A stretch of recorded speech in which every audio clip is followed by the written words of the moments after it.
nossa mente, do nosso comportamento e da nossa vida como servos e servas do Senhor. Eu queria convidá-los para você abrir a sua Bíblia, por favor, na carta de Paulo aos Romanos, capítulo 8, versículo 31, versículo 33. A carta de Paulo aos Romanos,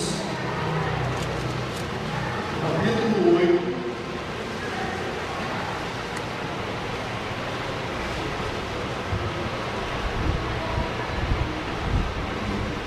a partir do versículo 31. Todos encontraram o texto deles? Amém? Amém. Romanos capítulo 8, versículo 31 ao versículo 33, diz assim: Que diremos, pois, à vista destas coisas? Se Deus é por nós, quem será contra nós? Aquele que não poupou o seu filho, seu próprio filho, antes por todos nós o entregou, porventura mudará aquelas coisas aumente com ele todas as coisas? Quem tentará acusação contra os eleitos de Deus? É Deus quem nos justifica. Quem nos condenará? É Cristo Jesus que morreu, ou antes quem ressuscitou, o qual está à direita de Deus e também intercede por nós. Amém?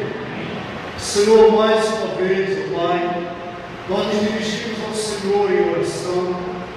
Senhor, nós cremos, ó Pai, que a Tua palavra, ela não retorna vazia para o Senhor, se antes realizar aquilo a qual ela nos enviada.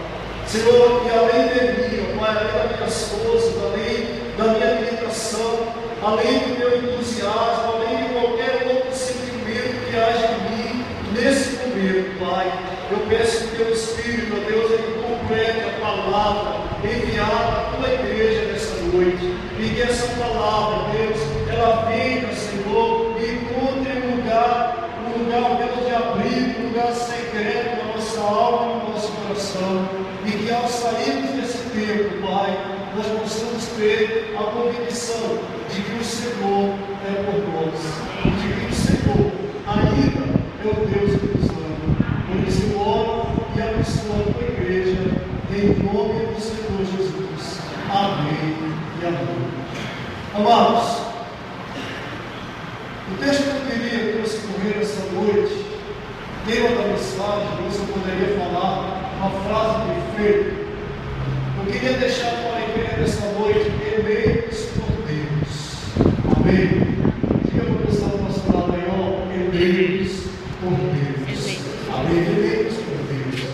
Bom, pelo menos o que eu fiquei sabendo ali nos corredores, não sei se procede, né? Eu vou confirmar o que chegou mais atrás, mais atrasado, mas nós acabamos de reeleger, a cidade acabou de reeleger a Elisa como prefeito, né? Procede? Talvez não foi falado.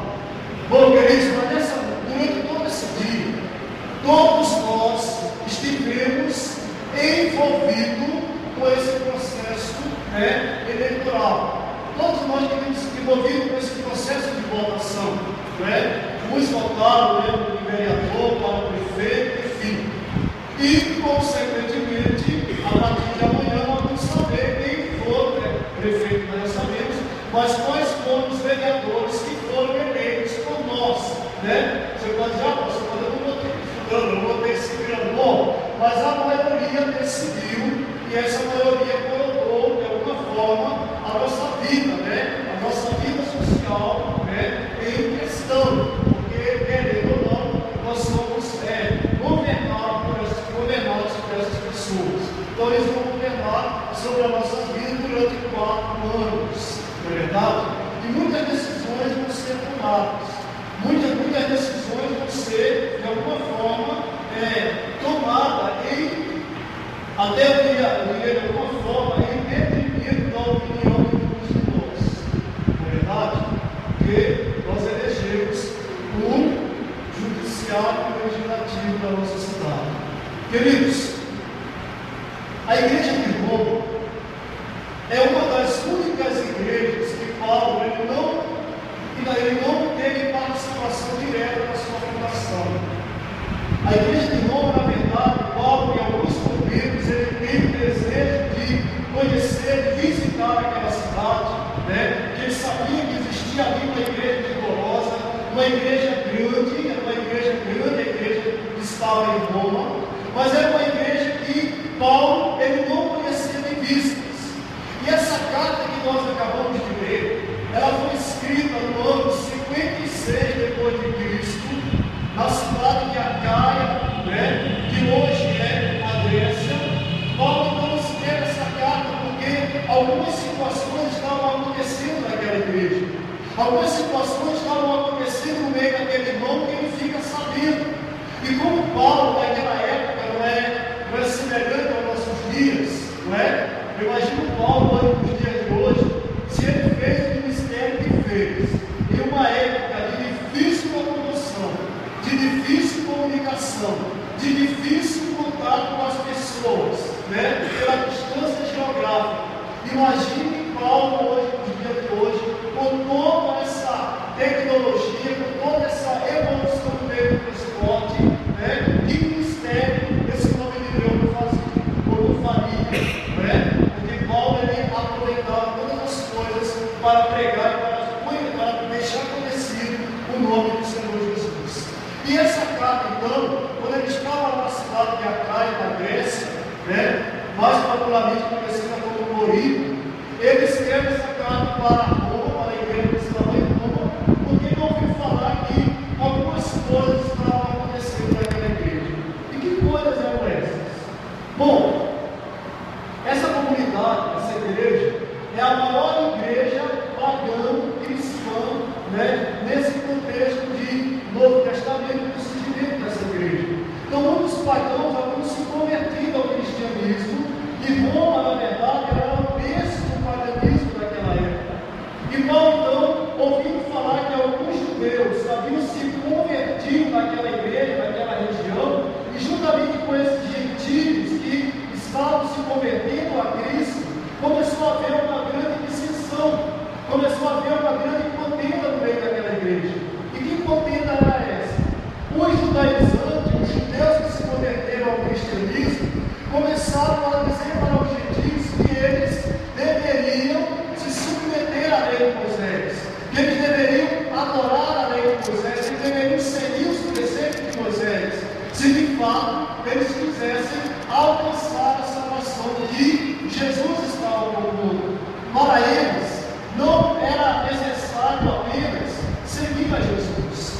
Para os judeus que se converteram ao cristianismo, não era necessário apenas aceitar Jesus como Senhor e Salvador.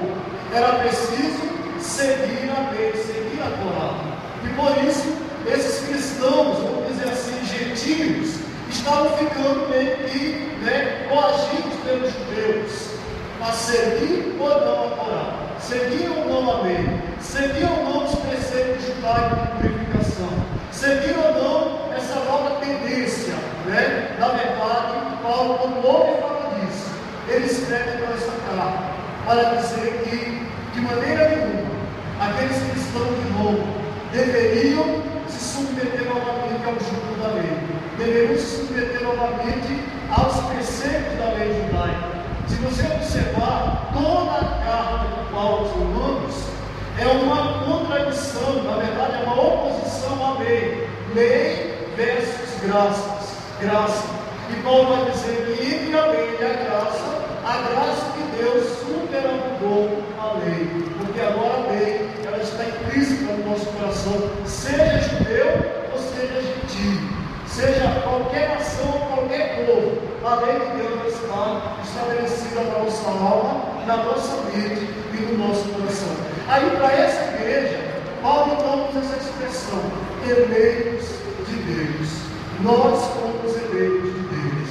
E se somos eleitos de Deus, toda eleição, ela é traduzida, no poder. Quando nós votamos, quando nós elegemos alguém, nós estamos delegando esse alguém poderes. E esse poder é para administrar, para governar, para executar leis, para criar leis. Então, querendo ou não, quem nos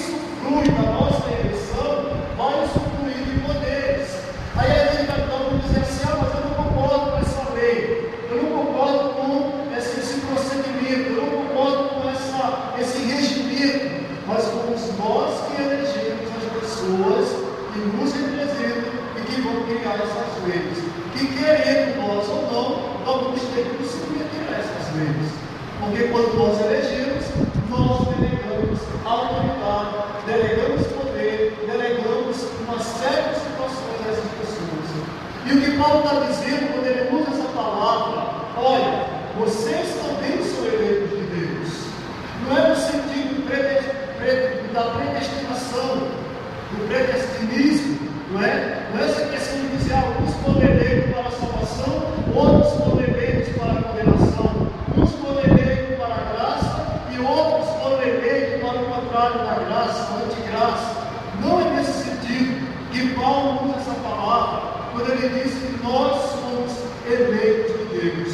E esses eleitos é desde a fundação do mundo, quando Deus prometeu que haveria de salvar a raça humana, através da morte, da redenção e da reconciliação do sangue de Cristo.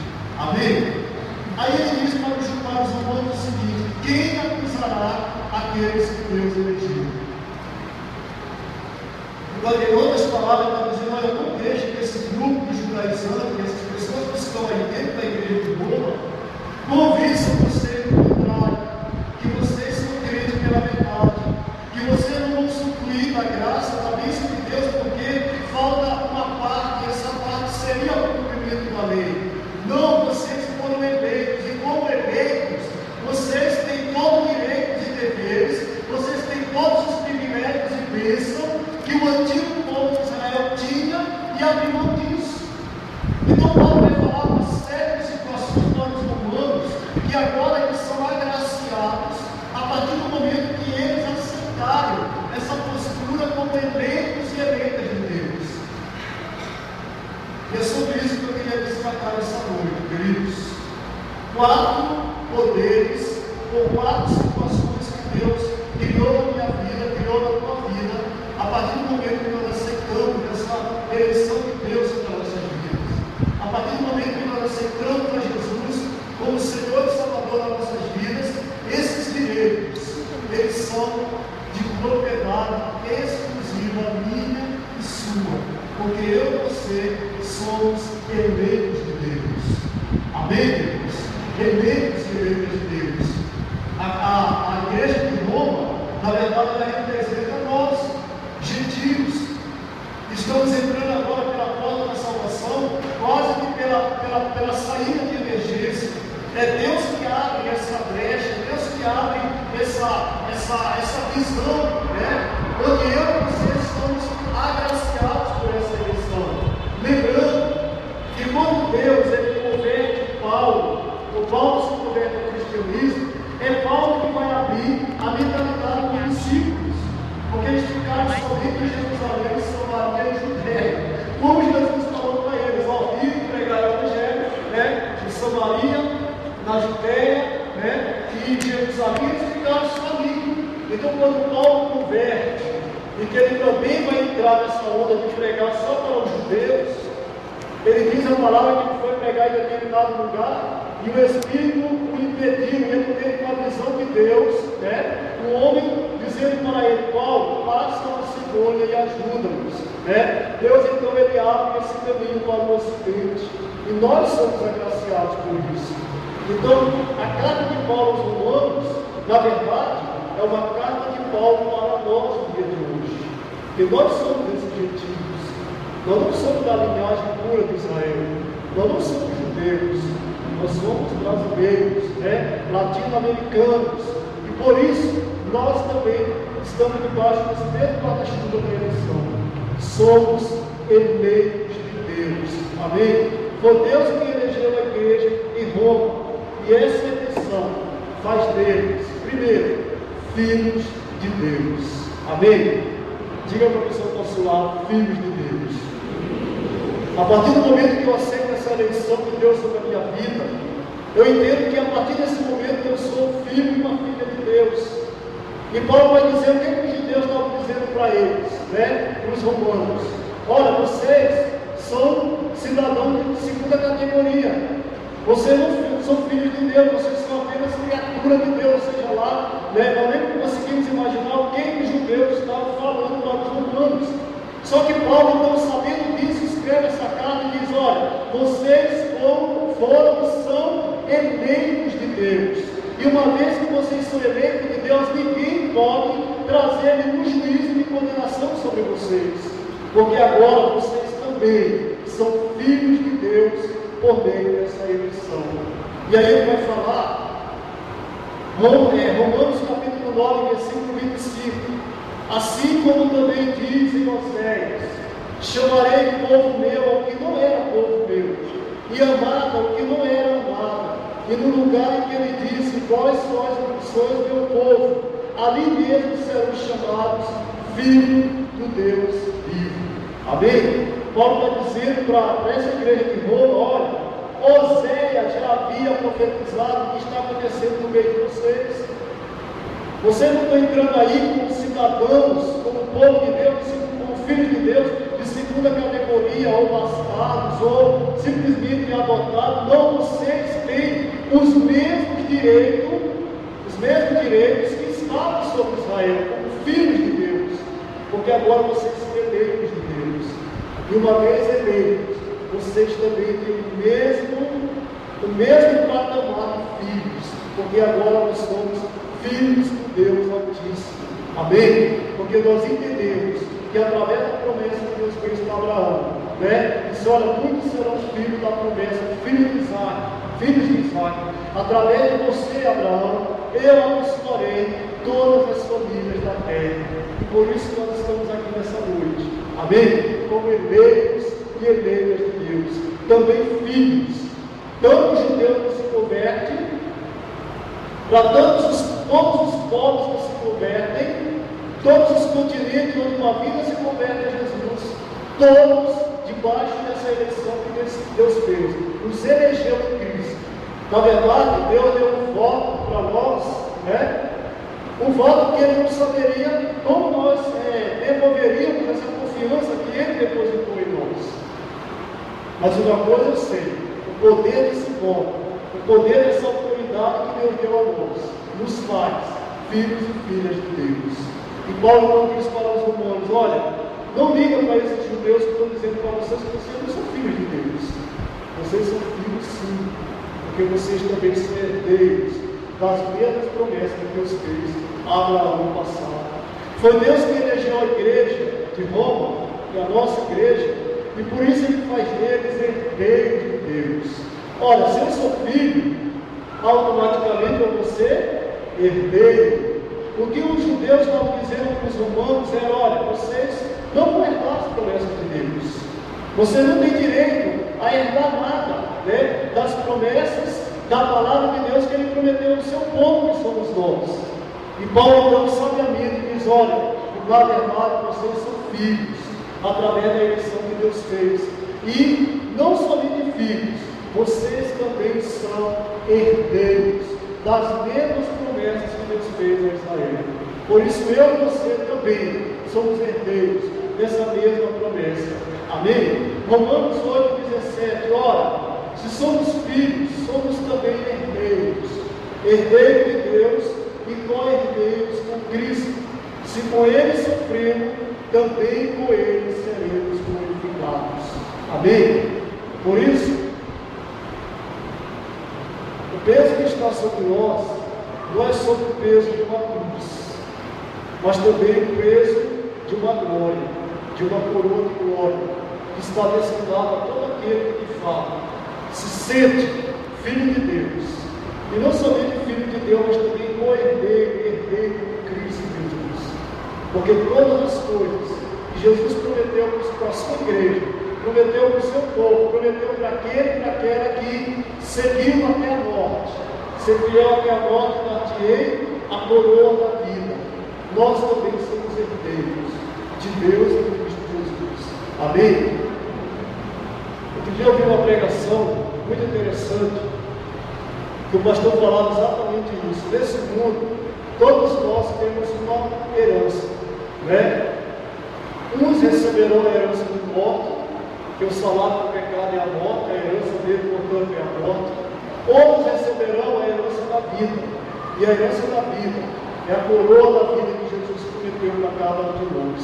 Amém? Se de fato eu e você nos sentimos eleitos e eleitas de Deus e por Deus, saiba que você é herdeiro dessa herança, está preparado para os santos, desde a fundação dos tempos, diz a palavra de Deus. Então Paulo diz para aquela igreja: olha, vocês são herdeiros comigo, vocês vão herdar as minhas promessas. Outra coisa que acontece quando Deus elege aquela igreja, que Paulo faz questão de lembrar para a igreja de Roma, é que agora eles eram povo de Deus. Povo de Deus. Não era só um povo elitizado, um povo separado. É verdade. Deus havia feito a promessa para Israel, Deus havia separado Israel, e Deus disse: olha, você vai ser um povo diferente diante de todos os povos da terra. Vocês serão a minha herança, vocês serão conhecidos como povo de Deus, e todos os povos da terra virão a Jerusalém conhecer o Deus de Israel. Só que é verdade também que Israel deu a mínima para essa promessa de Deus. Mas agora que homens e mulheres gentios estão se convertendo ao cristianismo e aceitando o Deus de Israel como Deus único, os judeus cristãos querem fazer com que esse povo volte aos ditames da lei. E Paulo está dizendo: olha, agora já não é mais o papel da lei, porque agora Cristo está em vocês, e vocês agora são de fato povo de Deus. Nós somos povo de Deus, amém, irmãos? Você é povo de Deus? Amém? Você sabe que todo povo ele tem uma identidade, todo povo ele tem uma cultura, todo povo ele tem um modo de proceder. E se eu e você somos povo de Deus, nós temos também as marcas de que de fato pertencemos a Deus. Nós temos os nossos hábitos, a nossa cultura, o nosso modo de proceder, nós temos a nossa identidade como povo de Deus. Amém? E essa identidade, ela está pautada nos valores do Evangelho e da palavra do Senhor.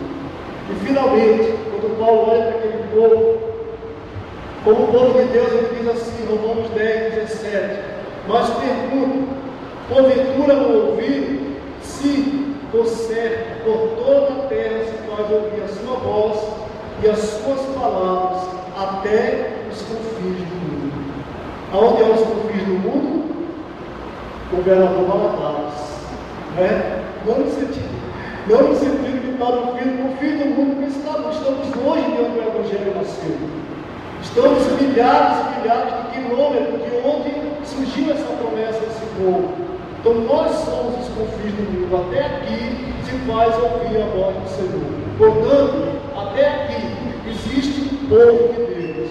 E esse povo ele foi eleito por Deus ali no cruz do Calvário, quando Jesus deu um voto para Deus dizendo: sim, eu quero morrer pela humanidade, eu quero resgatar a humanidade, eu quero eleger a humanidade, eleger o homem novamente para Deus, para que Deus de fato tenha comunhão íntima com a sua criatura, né? Que agora é a alma vivificante pelo Espírito Santo de Deus.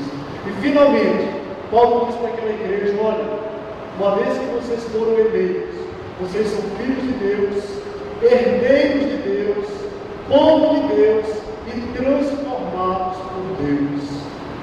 Andemos dignamente, como em pleno dia, não em orgias e bebedices, não em imundícies e dissoluções, não em contendas e ciúmes, mas revestidos do Senhor Jesus Cristo, e nada vos ponhais para a carne no tocante às suas concupiscências. Romanos 13, 13 a 14. O que Paulo está dizendo? Vocês se converteram, vocês são povo, vocês são herança, vocês são tudo isso de Deus.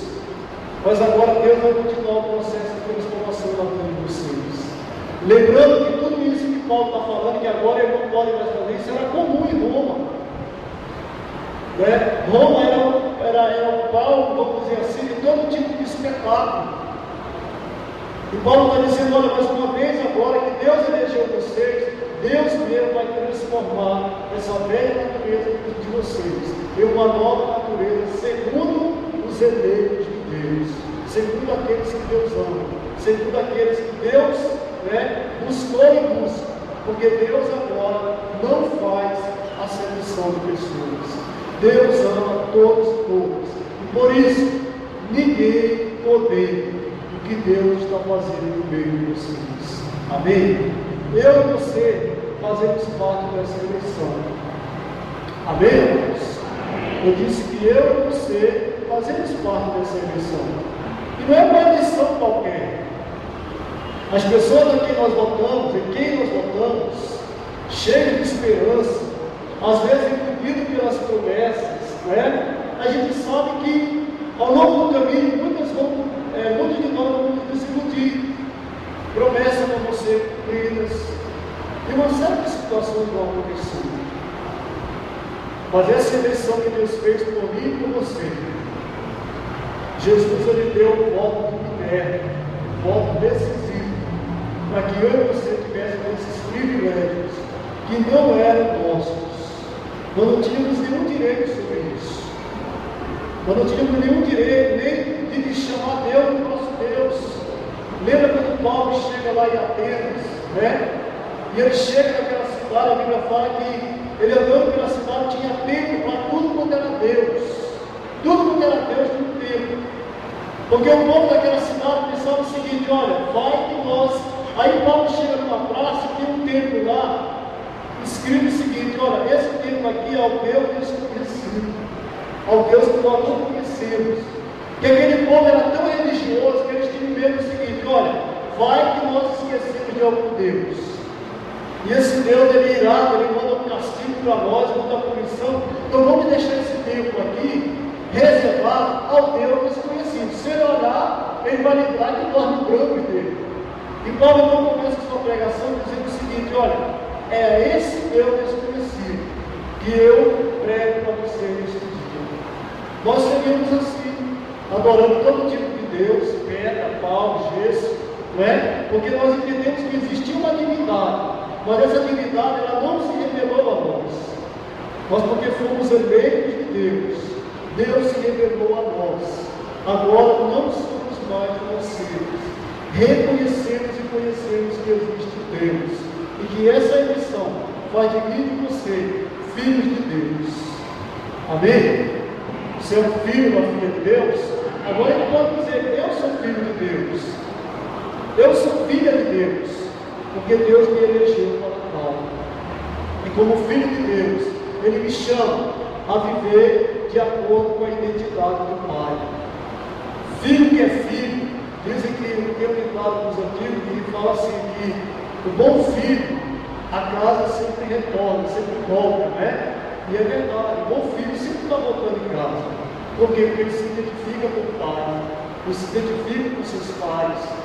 E conosco não é diferente. Nós temos que viver de acordo com a identidade. O Pai que temos que é Deus. E por isso, para isso fomos eleitos. Somos herdeiros de toda a bênção, de toda a promessa de Deus. Tudo isso se cumprirá na nossa vida. Todas as promessas. Tem um cântico que eu acho muito bonito.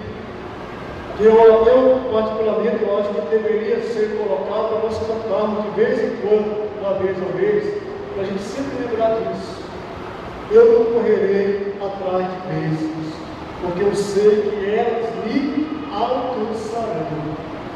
Quanto mais a gente corre atrás de algo, mais esse algo foge de nós. Quanto mais eu corro atrás da felicidade, mais a felicidade se torna longe, fica longe de mim. Porque eu acho que ela está no próximo degrau. Se eu comprar o carro do Senhor, eu vou ser mais feliz. O carro vai envelhecer e você vai descobrir que a felicidade não estava ali. Eu vou ser feliz, mais feliz, quando você tiver um filho, você vai ter um filho, você vai ver, que vai ter muita canseira e fala na criação, e você vai perceber que a felicidade não estava ali. De forma que nós sempre estamos colocando a felicidade no degrau inalcançável. E quanto mais a gente percebe ela, mais ela foge de nós. E assim é tudo na nossa vida. A fé cristã não é diferente. Eu e você temos que entender que uma vez herdeiro, todas as bênçãos e promessas de Deus se cumprirão na nossa vida. Amém? Todas as bênçãos e promessas de Deus se cumprirão na nossa vida. Eu creio nisso. Porque às vezes nós achamos, e eu vejo muitas pessoas falando isso, pastor, eu fiz uma campanha de tal igreja por 7 semanas, e eu orei, fiz tudo que mandou, que foi exigido que eu fizesse. Tinha que dar oferta, tinha que fazer isso, tinha que subir no monte, eu fiz, e Deus não me respondeu. Está entendendo? Porque nós achamos que nós vamos colocar Deus contra a parede com as nossas orações, com as nossas lágrimas, com a nossa campanha, enfim. Eu não estou dizendo que nós não devemos fazer sim, porque não sabemos o tempo da resposta de Deus. Mas o que eu quero dizer para você é, tardando, cedo ou tarde, a bênção de Deus, as promessas de Deus se cumprir na nossa vida. Porque Deus é fiel. E se Ele é fiel, Ele cumpre o que Ele prometeu. O que pode acontecer é que nós podemos retardar essas bênçãos e promessas de Deus nas nossas vidas. De que forma? Com a nossa desobediência, com o nosso pecado. Aí sim nós podemos retardar. Como é que o Senhor sabe disso, pastor? É só você ver o povo de Israel. Era 40 dias que eles teriam que atravessar o deserto.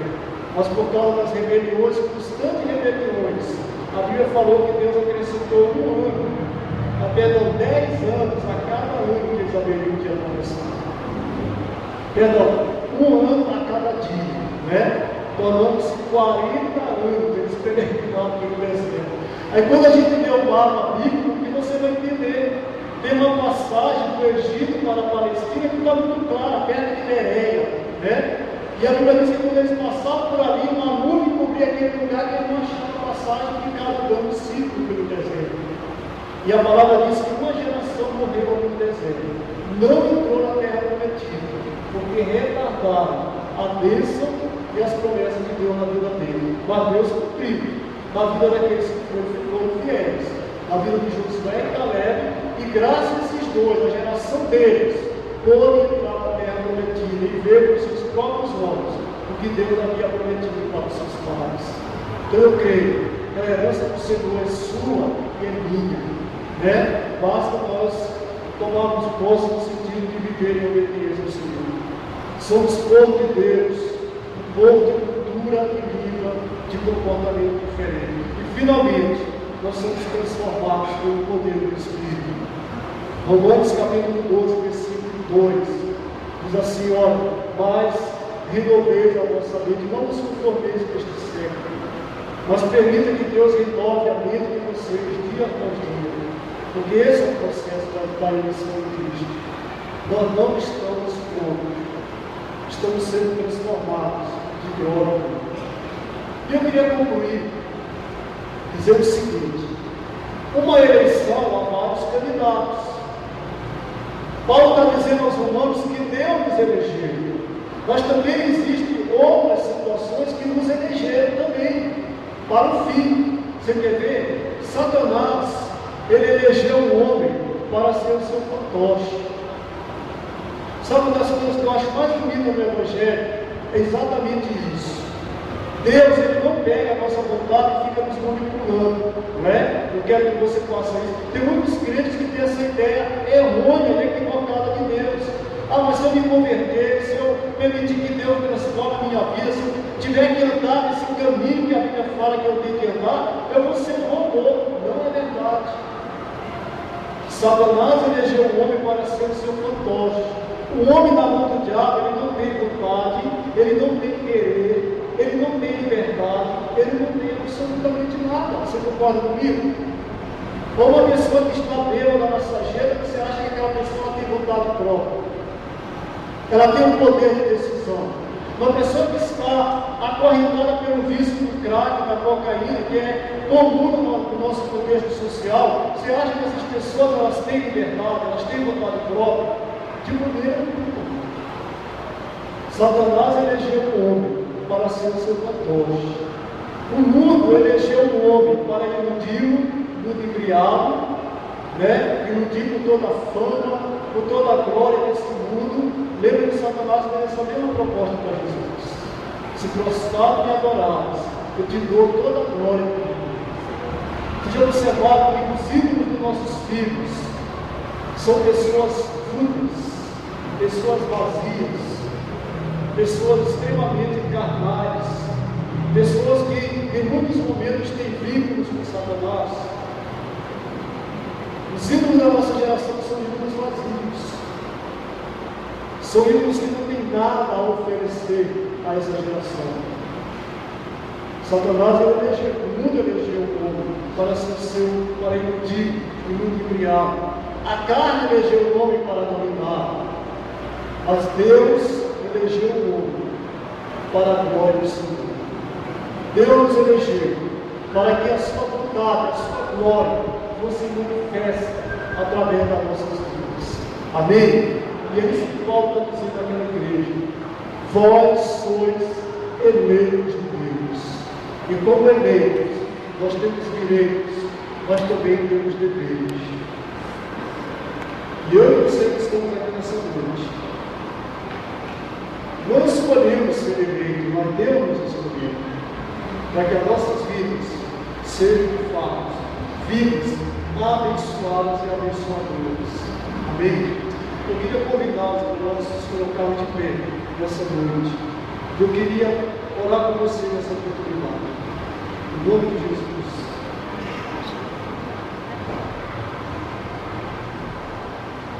Senhor Deus, toda honra, toda glória, todo louvor seja dado a Ti. Nessa oportunidade, Pai, estamos diante do Teu altar.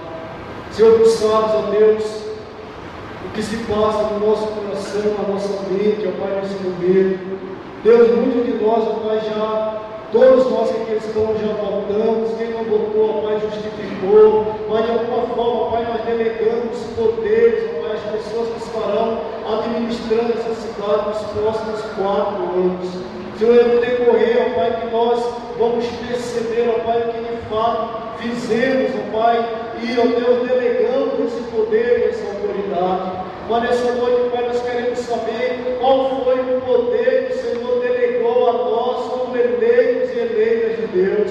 Quais foram, ó Pai, os direitos, as promessas, ó Pai, as bênçãos que recaem sobre as nossas vidas, Senhor, como eleitos e eleitas do Senhor. Pai, eu quero declarar nessa noite, Pai, que somos e aceitamos, ó Pai, o papel de filhos, ó Deus, o papel de herdeiros, ó Deus, o papel, ó Pai, de conquistadores, ó Pai, da herança de povo do Senhor, de sermos transformados pelo Teu Espírito, porque afinal de contas, ó Pai, somos eleitos para o fim, para representar o Rei, para representar o Deus, para representar um projeto, ó Pai, e esse projeto é o Reino do Senhor. Por isso, Deus, em nome de Jesus, que todas as vezes, ó Pai, que lembrarmos disso, ó Pai, nós vamos lembrar que nós somos eleitos para representar o Rei Jesus, para representar a Deus, através da Tua igreja. Por isso, Pai, eu oro e abençoo o Teu povo nesta noite,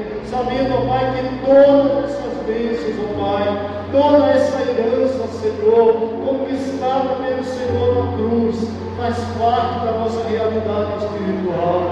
Por isso, Deus, em nome de Jesus, não nos deixe nos sentir, ó Pai, mendigos espirituais, pobres espiritualmente, Pai, mas que nós possamos nos sentir ricos e herdeiros das promessas do Senhor.